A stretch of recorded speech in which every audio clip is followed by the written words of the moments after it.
We're going to talk about Hezekiah this evening. Hezekiah was one of Judah's greatest leaders, one of its greatest kings. Now, if you're not familiar with the structure of Israel, after David, King David that is, was King Solomon. After King Solomon was King Rehoboam. And the problem with Rehoboam is he was not a good leader, and the country had a split at that point. So when we refer to Judah, we're still referring to the Jewish people, to the Israelites. However, the southern kingdom, which is David's lineage, and Rehoboam took the southern kingdom, they're referred to as Judah. The northern kingdom is referred to as Israel, and that would be the 10 northern tribes, and Jeroboam ended up being their king, and they had their own set of kings. Judah had their own set of kings. So that's why when you read the Kings and Chronicles, there's a king of Israel and a king of Judah. They're all Jews, they're all Hebrews, they're just from two different portions of the country, of the nation, rather, that was divided. And Hezekiah was a king of Judah. Now, almost all the kings of Israel were bad dudes, because they came after Jeroboam and he set it in place. They were idolaters, they were wicked kings. I'm trying to think if there was any good ones in there. Judah, however, though, had a handful of good ones.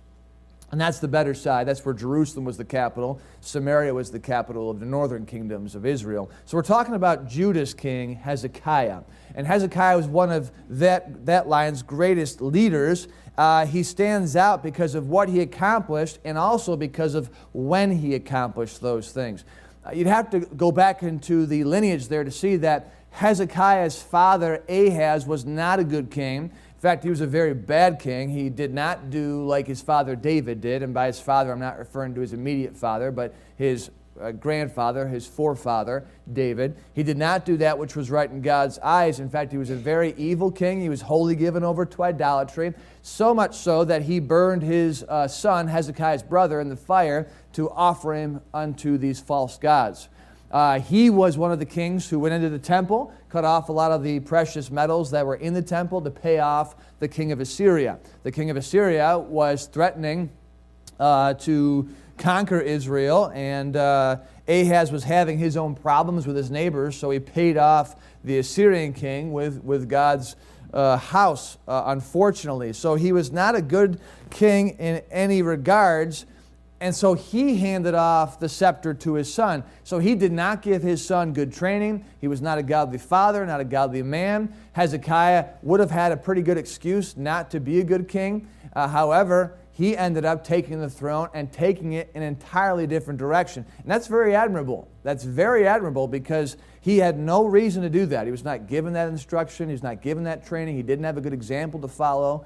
So that was good. Here's the other problem. At the same time, the northern kingdoms had a real bad king, Hoshea. He was also evil. He was also given over to idolatry. So you have the entire nation of Israel, the southern part Judah, the northern part Israel, all of them were idolaters. All of them really have forsaken God. And Hezekiah takes the throne, and you would think the political pressure to continue that would be strong. And he decided to break that trend from his father and also from his royal contemporary. Interesting to note that while Hezekiah is king, Hoshea up in the northern kingdoms, they're so bad that God has enough and invites the king of Assyria to take the Israelites captive. So the northern kingdom falls during Hezekiah's southern kingdom reign. So there's a lot of uncertainty, there's a lot of unrest, there's a lot of concern, and he still is able to steer the ship in the opposite direction of everyone else and in the right direction. Very, very admirable. He doesn't do any idolatry. In fact, he gets rid of all the idolatry. He protects and nurtures the temple. He does not give in to pressure to the king of Assyria, because the king of Assyria was breathing down Hezekiah's neck. He really did everything right. He was a great king, especially in light of the circumstances he was given. So he is to be commended for that. But here's why we're talking about Hezekiah tonight. Hezekiah, as great as he was, had one blemish. So the legacy of Hezekiah could be Hezekiah, the king who saved his people from captivity by leading his people out of idolatry. He could have that legacy of a godly king in an ungodly era. He could have that legacy of a man devoted to God, a leader devoted to God at a time when no one else was. but that legacy would always have that three-letter word following it. But. There is a blemish, and it's an unfortunate blemish of King Hezekiah that would mar his legacy and his reputation forever. We're going to read about it in 2 Kings 20, but it's recorded 2 other times. It's recorded in the Chronicles, in 2 Chronicles 32, and the prophet Isaiah records it in Isaiah 38. So here's the point I've got to make, how serious this blemish was. Although it may not appear very serious when we read it, let me ask you this. How many times did God record in the Scriptures King David's greatest blemish? And you should know what that is. It involved adultery, theft, and murder. Right? How many times, Doug? 1 time. Right? David, the great king of Israel, a man after God's own heart, he has this incredible blunder where he's guilty of stealing a man's wife after having an affair with her and then killing the man to cover it up. Crazy, right? 1 time God records it. And here we are talking about Hezekiah, and it's recorded 3 times in the Bible. Now, anytime you see something in there twice, you need to make sure you get it. God wants to make sure we hear about it, we know about it. But if it's in there 3 times, man, we've got to sit up and say, why would God record this? Why would He take the time, the effort, the space to put the same story in there 3 times? I mean, we get it the first time. It's not that there's a ton of additional revelation in the second and third accounts either. So for God to record it 3 times in 3 separate books, 2 historical books and 1 prophet, it's serious to God. So we're going to talk about that blemish tonight, and it's a lesson none of us can afford to lose out on, especially in light of how God feels about it. So let's read verse number 1. We're in 2 Kings chapter 20, and verse number 1. The Bible says, in those days was Hezekiah sick unto death. And the prophet Isaiah, the son of Amoz, came to him and said unto him, Thus saith the Lord, Set thine house in order, for thou shalt die and not live. So point number 1, we're just going to go through this story and give you 4 things to think about. Number 1, you need to see the inevitable. And the inevitable in the story is death. We don't know how long Hezekiah was sick. We only know it was in those days. But this much we know. It was a sickness unto death. We don't know what his sickness was. We don't know if it was cancer or some illness unique to that time period in that region. We don't know if it was as simple as pneumonia. We just don't know what the illness was. We do know, however, that it was a sickness that would be unto death. And we know that certainly because of our story here telling us that, but we know that because God told Hezekiah that he was confronted with the inevitable, that he was going to die. He would not be healed. And as a side note, that's why reading the Bible, that's why coming to church is so healthy for us, because we are confronted with the obvious. No one in this room believes they're going to escape death outside of the rapture, of course. No one in this room would be foolish enough to say, I'm going to be the first person ever to die. So it's so obvious, the inevitable is death, but you realize we rarely talk about it. We almost always avoid it. We do everything we can to not deal with death. It's uncomfortable for us. And here we are in church being forced to, because some guy is yelling at you that death is inevitable. But tonight's conversation merits point number 1. Death is inevitable. Death is unavoidable. Death is inescapable. Death is irresistible. And death is irrefutable. Death is no respecter of persons. It doesn't care who you are. It doesn't care who you belong to. It doesn't care how old you are. It doesn't care how old you think you are. It doesn't care how old you want to be. Death doesn't care where you come from. It doesn't care where you're going. It doesn't care with where you want to go. Death doesn't care what you're doing. Death doesn't care what you want to do. Death doesn't care how you feel about it. Death doesn't have any feelings. It doesn't care how healthy you are. It doesn't care how healthy you think you are. It doesn't care how many miles you run or how many push-ups you can do. It doesn't care how many vitamins you eat or how many pills you swallow. You understand, death does not care how many procedures you've had or how many surgeries you've had. Death doesn't care what you've gone through, and death doesn't care what you've endured.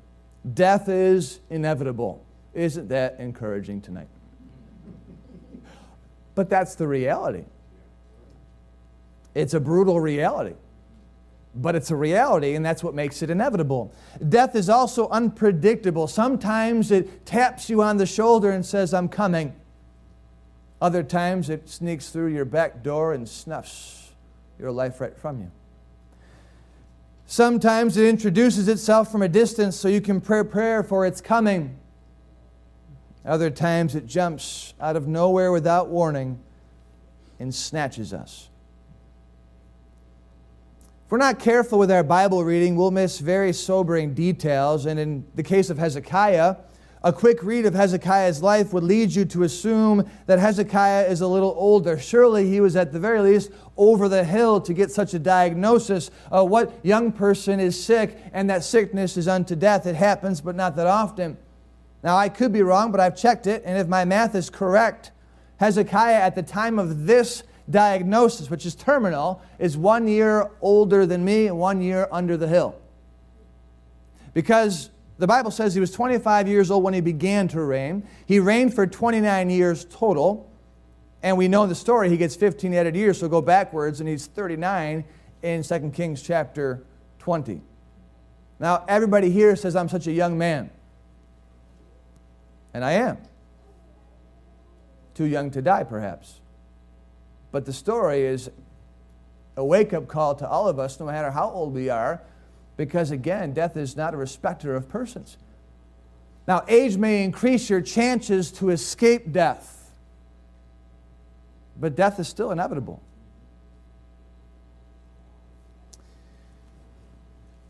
The fact that Hezekiah was such a young man to be given a terminal diagnosis is the first of what I would consider two sobering details. The second sobering detail of note is this. We're talking about a very godly man.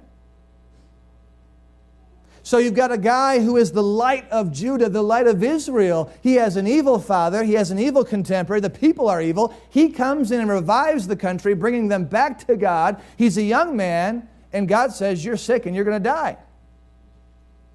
So why a young man, a young godly man? Youth may increase your odds, but it does not exempt you from death. Godliness may increase your odds, but it certainly does not exempt you from death. No matter how young we are or how young we feel, we must prepare ourselves for the inevitable. No matter how godly we are or how godly we feel, we have to prepare ourselves for the inevitable. Hezekiah teaches us that God doesn't exempt the youth from death, and it teaches us that He doesn't exempt the godly from death. That doesn't mean that God is a cruel God. In fact, we look at death from a human standpoint 9 times out of 10. We fail to see it from a divine standpoint. Even though God never intended death to be a part of our society, a part of our life, a part of our cycle, He now sees death as a very positive thing. We almost always see it as a negative thing. Now, this may seem callous, especially to those of you who have lost loved ones, but God looks at it very differently than we do. And I'm not saying this to make you seem like you shouldn't look at it this way. You should be sorrowful. You should be heartbroken. You should miss your loved ones. It's very healthy to grieve. It's very natural to grieve. So do all that. But understand from God's perspective so you don't accuse Him of being cruel. Paul said death is gain for us. Now, it's loss for those of us left behind. But for every believer, death is a graduation. It's a positive thing. God uses death as His medium of transport to bring His children home. Period. We don't like that transportation, but that's just the way it is for God. God uses death to rescue us from life. Now, that's backwards for humans. We think, wait a minute, we'll do whatever it takes to rescue ourselves from death so we can keep living. God does not look at it that way. When we all get to heaven, we're going to look backwards and say, ooh. You're going to look at your vacation at a 5-star hotel on an island somewhere and say, we called that luxury.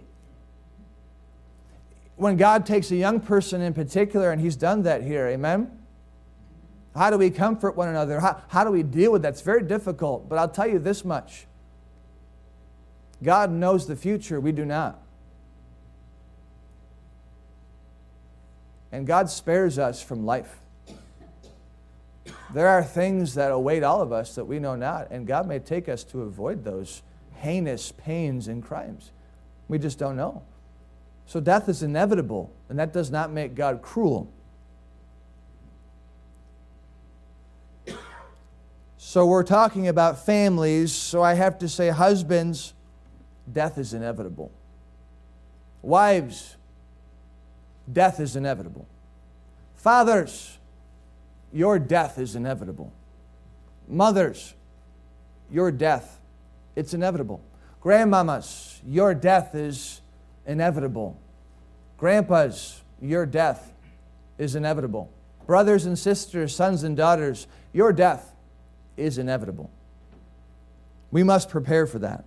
Let us look then at the instruction to prepare. Verse number 2 again, or verse number 1. In those days was Hezekiah sick unto death, and the prophet Isaiah, the son of Amoz, came to him and said unto him, Thus saith the Lord, Set thine house in order, for thou shalt die and not live. Again, I chuckle because if God were in the pastorate and He did that in the hospital, He would not be considered a very gracious pastor. You're going to die. Set your house in order. That's what He said. You don't read any comforting thoughts there. You don't read any soothing words there. You don't hear God explain why He's going to die. You don't hear God give the reasons for that decision. You don't hear God say, hey, it's going to be okay. And none of that. He says you're going to die. Set your house in order, period. Very black and white for God. And that doesn't mean God doesn't care about the pains and the emotions that go into losing someone or leaving someone. We know that to be true because of John chapter 11, when we see the humanity of Jesus Christ and we see Him weep, even though He knew He would resurrect the man. So God is touched with the feelings of our infirmities. But the reality is God looks at it from a much broader scale, a much larger scale. And when He comes to Hezekiah, there was no messing around. This terminal illness was such that He said, you're going to die.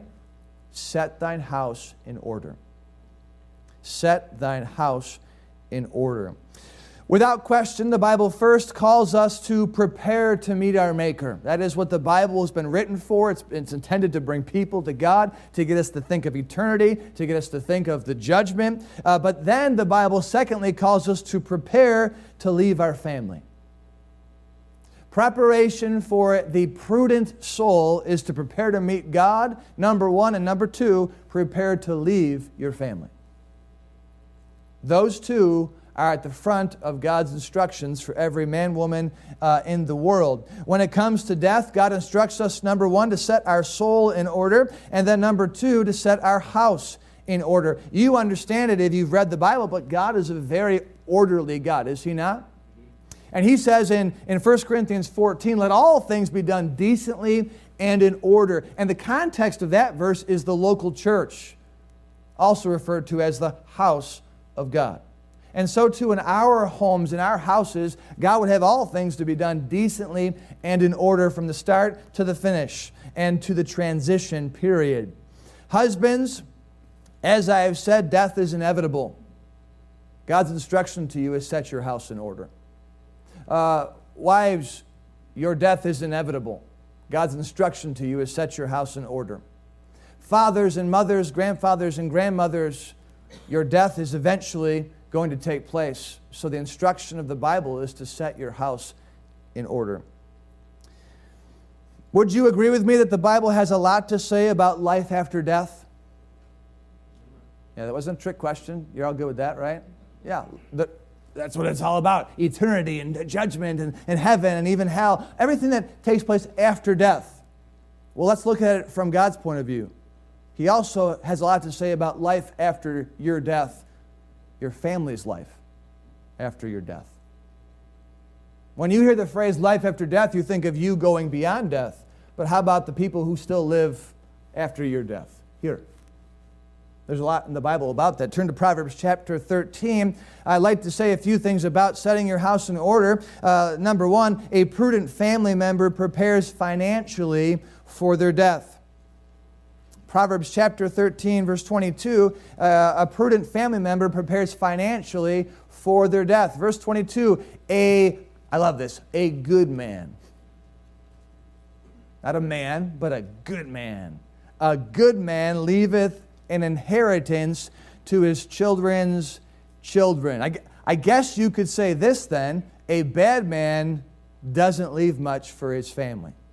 Can we say that? If a good man leaves an inheritance to his grandchildren, then a bad man doesn't leave much of anything to any of his family members. A bad man leaves an empty bank account, or even worse, a pile of bills to pay. You ever hear somebody say, well, I'll be gone, who cares about this world? Right? Selfish people say that. You should care very deeply about what takes place in this world, in particular, how your family is doing. Amen? A good man realizes that there are significant expenses associated with death, let alone living without any potential income that dies with him.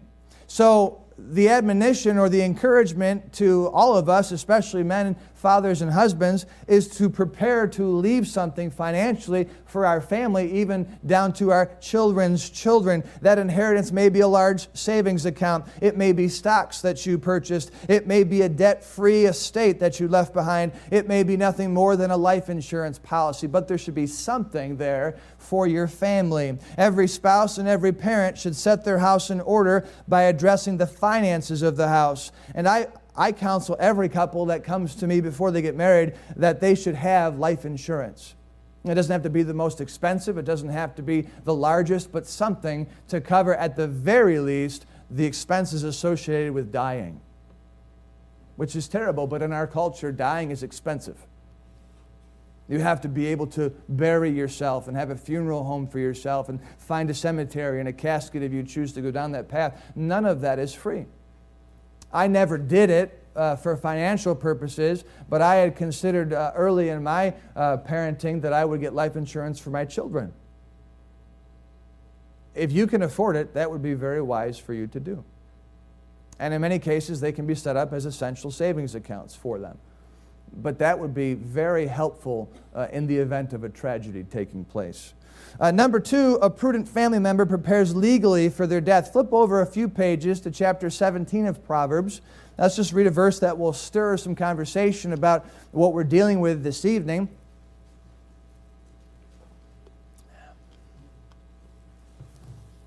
Who was it, Pastor C? Was it Dr. Gibbs who said God doesn't bless stupid? Was it Dr. Gibbs who says that? You have to know Dr. Gibbs. He's a large man. He's a gentle soul. Dad, you know Dr. Gibbs real well. But he says stupid really good, and he's a preacher, so he can get away with it. But he says God doesn't bless stupid. Because what we're talking about tonight, inherently there's some believer who says, well, what happened about trusting God? Right? Somebody's saying, well, we don't need life insurance. We'll just trust God. Well, you take that mentality down too far, you're doing nothing but sitting around. God will bless you if you prepare and you do what you can do, but don't sit around and expect God to pick up the slack for your laziness or ignorance or disregard for any type of potential problem. That's why you should have health insurance. If you intentionally don't get health insurance and then you get hit with a $15,000 bill, be careful to blame that on the health insurance problem. And don't go whining to God at that point. You need to start out with, God, how should I handle my finances? Now, if you can't afford it and you have to prioritize and it's not possible, well, that's where you have to say, God, you know my finances. I can't do it, so I'm going to trust you. But if you've got $100,000 in the bank, don't be prepared to give that to the hospitals, I guess is what I'm saying at some point, because sickness is inevitable.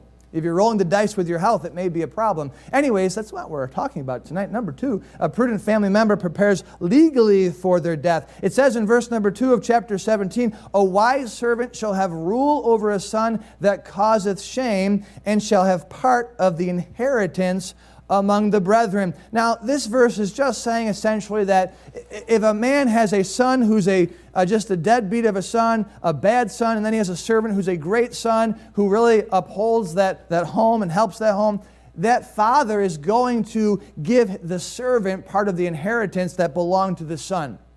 And so what I'm using this verse to remind us all is that we should be legally preparing for our death. In other words, you should justly, and that's an important word, justly and legally address your estate before you no longer have a voice to do so.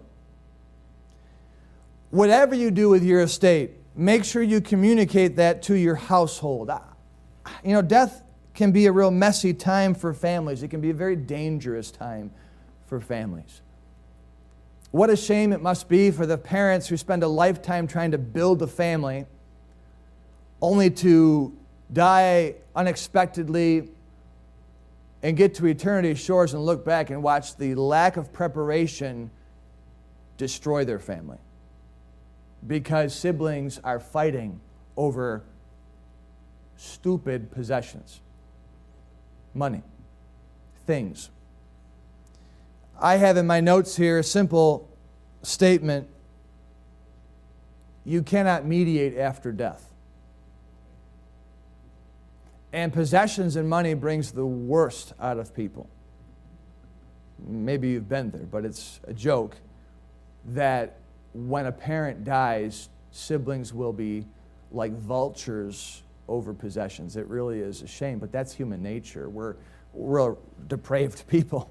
Now I realize there's no way of stopping covetousness and family feuds after death, but I will say a will goes a long way in fighting off those feuds. So put on paper, legal paper, preferably your wishes, and then I would recommend assigning not just an executor, but a wise executor. Assign someone that you can trust to see your estate be distributed properly. That will go a long ways in protecting your family from unnecessary feuds and contention. Remember what Jesus said when a guy came to him and said, "Master, make my brother give me part of my inheritance." Remember that statement out of nowhere? Jesus, what he said was great. He said, "Who made me a judge and a divider over you?" Now, you might interpret that as his lack of interest in this problem between two brothers, but he was saying, "Who hath made me?" The law didn't make me your divider, man. You don't want to leave your estate to the pastors to mediate because of your family being torn apart. Assign an executor that legally has the responsibility and authority to do as you want. So your kids can be mad at you, but not their living siblings.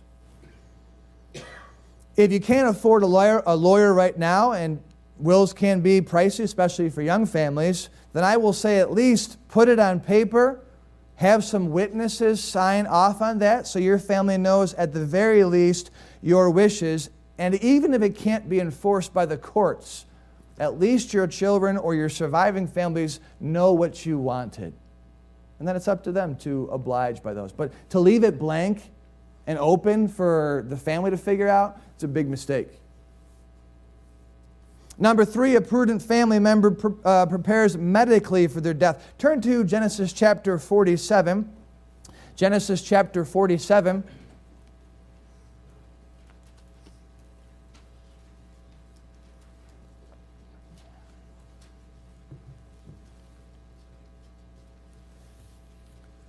I realize time and money are almost always the reasons we put these things off. Those seem to be the two most difficult resources to get enough of. But I would encourage you to make it a priority, at the very least, to have this conversation with your loved ones.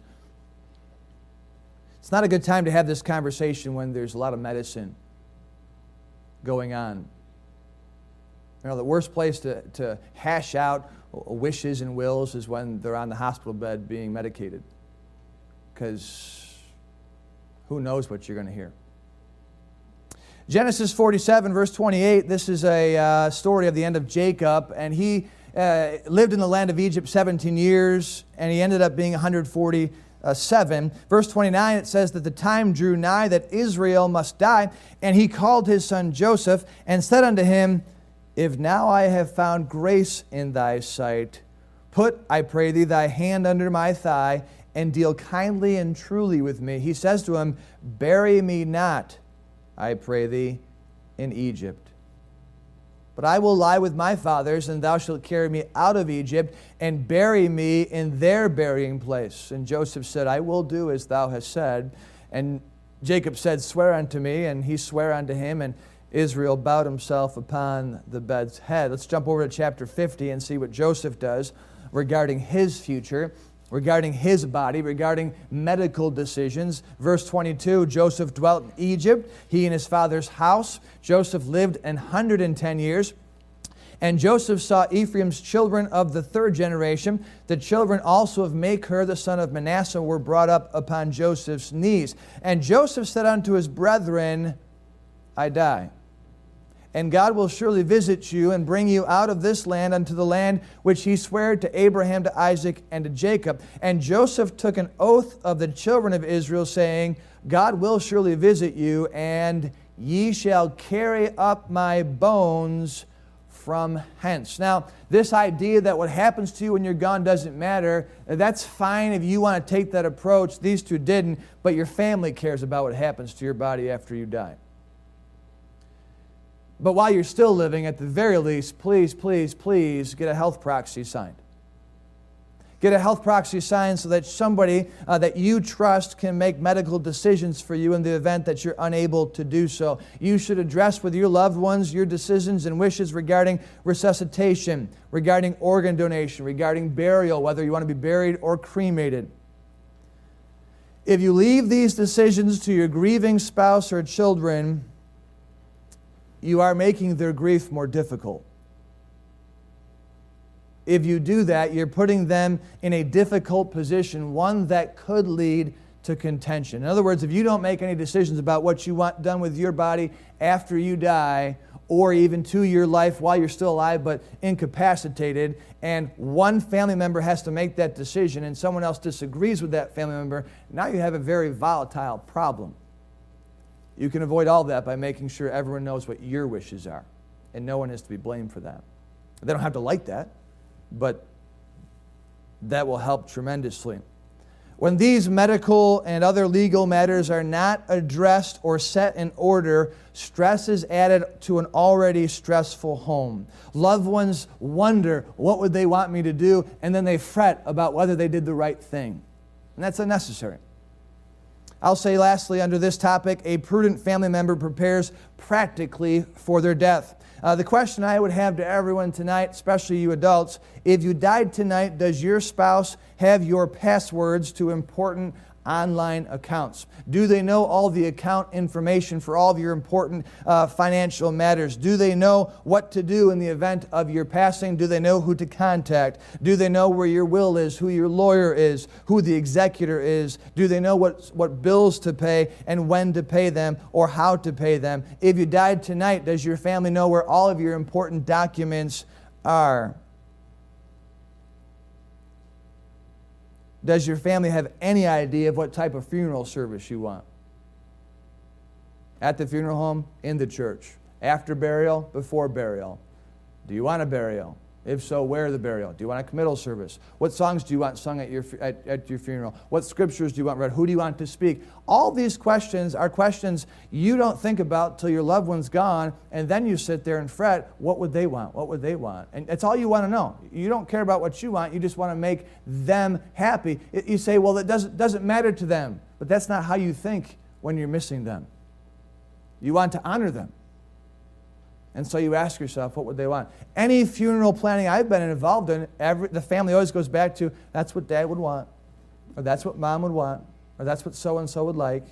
That's the whole idea of a service. You're trying to honor your loved one in the last way you can. I would recommend to every, especially husbands and fathers, please get a document that has all of this information on it.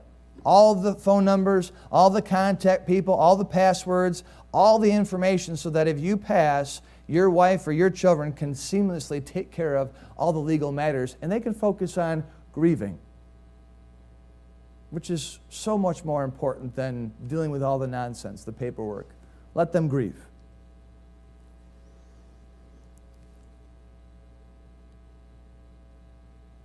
In this past year, I've done funerals for a number of people, and if they're happy with the funeral service, and it sounds ridiculous, doesn't it? Like there's a grade on the funeral service. But if they're happy with it, you know what they say? It's exactly what so-and-so would have wanted. You say, why do they say that? Because that's how they're comforting themselves. They're saying to themselves, I did what you wanted, Mom. They're grabbing at anything to make themselves feel better. When you put down exactly how you want your funeral or your memorial or whatever it is, now your family just has to follow out your wishes, and that comforts them. That gives them a sense of satisfaction. So to help you in this, Pastor Phil has put together an excellent memorial form that we're going to make available next Sunday. They'll be down on the greeters table, and it will have all the possible information regarding to your passing outside of the finances, the legal matters, but as far as what you want done when it comes to funerals, services, arrangements, who to contact, who's surviving, right down to if you want to write your own obituary, great time to do that, say some nice things about yourself. But fill that out, and then what you're going to do is get that copy to Pastor Phil or myself. We're going to put that on file here. You say, why are we going to do that? It's going to be confidential. You know why we're going to do that? Number one, I've got a really bad memory, so I know some of your testimonies, but I forget them pretty quick. If I have it on paper, do you know how powerful a funeral can be when I just retell your testimony? It's powerful, but I got to know that. And I'll be honest with you, when Barb passed, I forgot her testimony. I couldn't tell you what she told me a couple years ago. So I had to glean a little bit of information out of the family, and that was tough to do. So this will help you reach your loved ones when you're no longer here to do that. But number two, I may die tomorrow. And the next pastor will have that information. So if you die unexpectedly, the family has material already of your wishes. But you should make copies, give it to your loved ones. This is a great chance for you to talk about it, to think about it, because point number one, death is inevitable. Death is inevitable. And you can update this throughout the years, but don't wait until you're on the hospital bed, because not all of us will be given that opportunity. Death is not always that courteous. It gave Hezekiah a chance to prepare. It won't always do that for us. Boast not thyself of tomorrow, for thou knowest not what a day may bring forth. Turn back to 2 Kings chapter 20, and we need to wrap up the text here. I hope you don't see this conversation as insensitive in any way to matters of death. I don't think I need to wear a long black gown and hold a sickle, but we as believers should be able to talk about death with some element of hope, I guess is the best word. But for us, death is just a stepping stone to our eternal resting place, not the ground, to heaven. We're preparing for those who are left behind. I hope you're not scared of death. Please, if you're a believer and scared of death, then you want to check your salvation out purely and then deal with the spirit of fear. Like my father always says to me, I'm not afraid of dying. I'm just afraid of how I'm going to die. And that's fine. That's okay. Right, Dad? I don't want to be crushed under a truck either. That's your greatest fear, right? Truck? Having a crush? Yeah. My greatest fear is a snake. I don't want to get wrapped around a snake. All right. What did Ray say? Pickled to death. Yeah.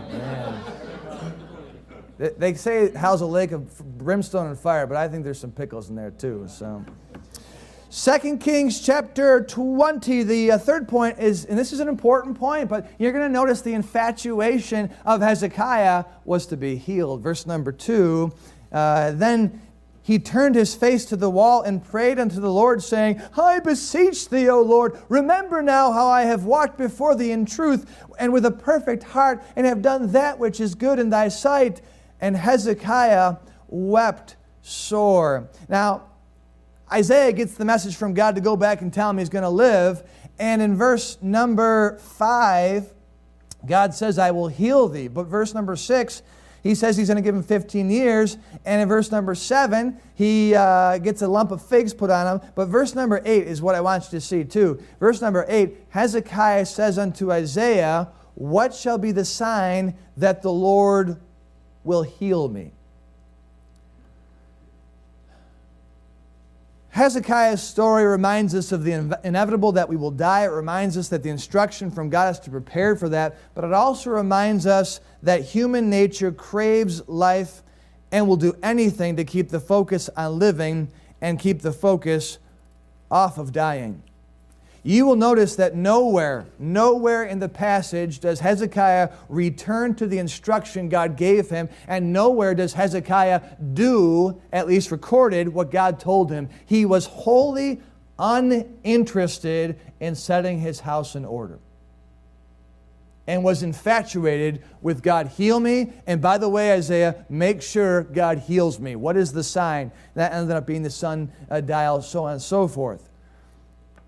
Even though for all of us death is inevitable, healing is for all of us our infatuation. Dying is something most of us only do once. And for that reason, we all have some element of concern and fear approaching the uncertainty. God designed us to live. It is in our nature to crave life, and that is healthy. We love everything about life. We fear and hate everything about death. You realize human nature will keep living even though living is painful and miserable. Have you thought about that? People on the hospital bed writhing in pain and anguish will still grasp to life. Human nature, when given a terminal diagnosis, kicks in and determines to prevail, to win, to beat the odds. As a race, we're obsessed with healing. And I will say there is absolutely nothing wrong with that. Nothing wrong with that. There is everything right with wanting to be healed. There's everything right with praying to be healed. But here is the problem. When we become obsessed with it, it is at the expense of preparing for the inevitable. When sick or when given a terminal diagnosis, there is nothing wrong with praying for the impossible, but let us not forsake the responsibility of preparing for the inevitable. And we must still set our house in order. There is nothing faithless or weak in preparing for death while praying for life. I think some Christians in particular, but people in general, the idea of preparing for death is giving in. Or the idea of preparing for death is giving up on God. And that is not true. There is everything right and honorable in preparing for death while still praying for life. The story of Hezekiah teaches us that we can set our house in order while still seeking to stay in our house. You can do both at the same time. Here's the problem with being focused on healing. You can focus on being healed from a terminal diagnosis, and God may heal you only to see you get hit by a car 2 days later. Right? Pastor K, you're a sick guy. No, that's the reality. So you're not giving in to the sickness, but you are preparing for what's going to happen, either by sickness or by accident. Amen? Okay. So it's never wrong to seek life, but it is always wrong to seek life at the expense of preparing for your death, both spiritually and practically. All right, let's look at the final point, and this is Hezekiah's blemish. He was a very inconsiderate man. Hezekiah's blemish that is recorded 3 times in Scripture is avoiding addressing the inevitable. And this is the danger of doing the same thing whether you're sick or healthy. This is the danger of becoming infatuated with healing or being obsessed with healthy living. An obsession with living ultimately results in you being inconsiderate of others when they have to deal with you dying.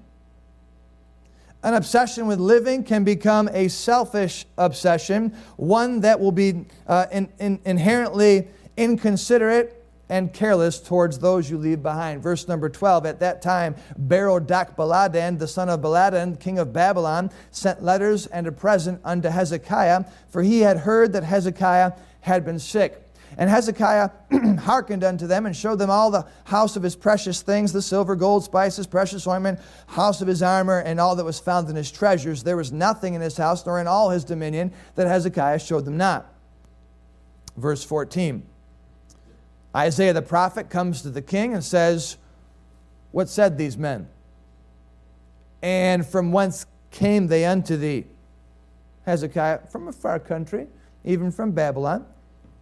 Isaiah, "What have they seen in thine house?" Hezekiah, "Everything." Isaiah, verse 16, "Hear the word of the Lord." Not some opinion of the preacher.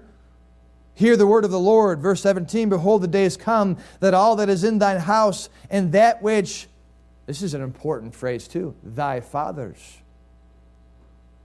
and that which thy fathers have laid up in store unto this day." In other words, the inheritance he received from good men, starting with David and Solomon. "That which thy fathers have laid up in store unto this day shall be carried into Babylon. Nothing shall be left, saith the Lord. And of thy sons that shall issue." Kids, you haven't had yet. "Of thy sons that shall issue from thee, which thou shalt beget, shall they take away, and they shall be eunuchs in the palace of the king of Babylon." Now, that's bad news, okay? In case you're not in tune to what Isaiah is saying, that's worst case scenario for your family when you die. Verse 19. "Then said Hezekiah unto Isaiah, Good is the word of the Lord which thou hast spoken. And he said, Is it not good if peace and truth be in my days?"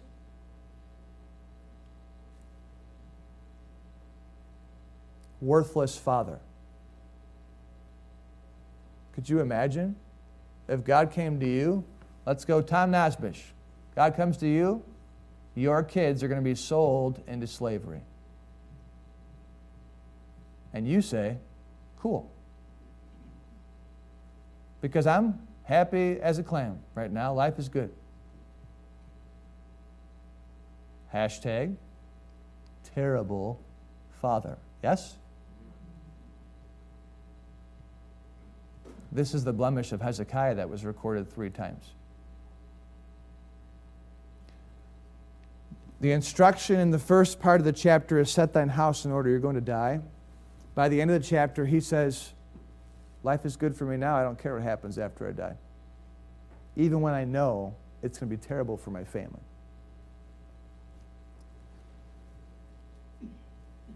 If you fail to set your house in order when you're healthy or when you're sick, but when you're still alive, if you fail to set your house in order, you will be setting your family up for problems.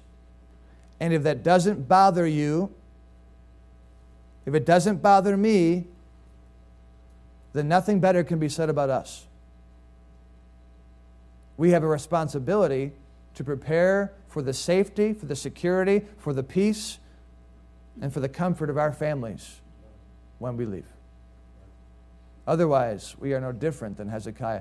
Ignorance, busyness of schedule, and poor financial management will not exempt you from having the same blemish set of your legacy.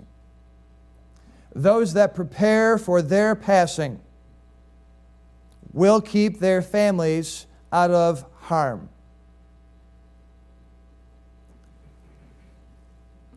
And even though I am in some ways inexperienced with death because of my age, what funerals I have done, what families I have ministered to, I have seen this trend.